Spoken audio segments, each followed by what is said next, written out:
এর আগের ভিডিওতে তোমাদেরকে দেখিয়েছিলাম কপি। তো এই তো দেখতে পাচ্ছ কপি যখন থাকে, মানে জমিতে যখন কপি থাকে তখন এটা এরকম হয়, পুরো জমিটা এরকম হয়।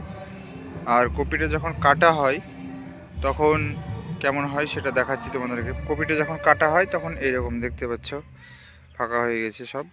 মানে যেইগুলো কাটার মতো হয়েছে সেইগুলো কেটেছে, আর যেগুলো কাটার মতো হয়নি, যেমন এই কপিটা এটা ছোট, সেই জন্য এটা কাটেনি।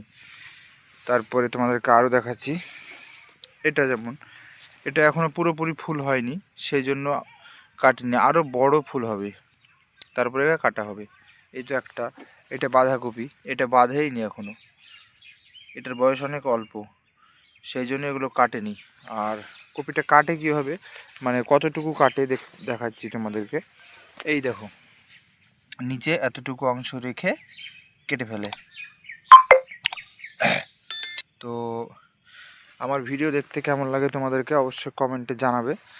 আর যদি ভালো লাগে ভিডিও, তাহলে ছোটো ভাই বা বড়ো ভাই মনে করে ভিডিওটা শেয়ার করে দিবে এবং চ্যানেলটা অবশ্যই সাবস্ক্রাইব করবে। তো দেখা হচ্ছে আবার পরের কোনো নতুন ইন্টারেস্টিং ভিডিওতে। ততক্ষণের জন্য ভালো থেকো, সুস্থ থেকো, আর উপরওয়ালার কাছে দোয়া করো যাতে আমি একটু ভালো থাকি।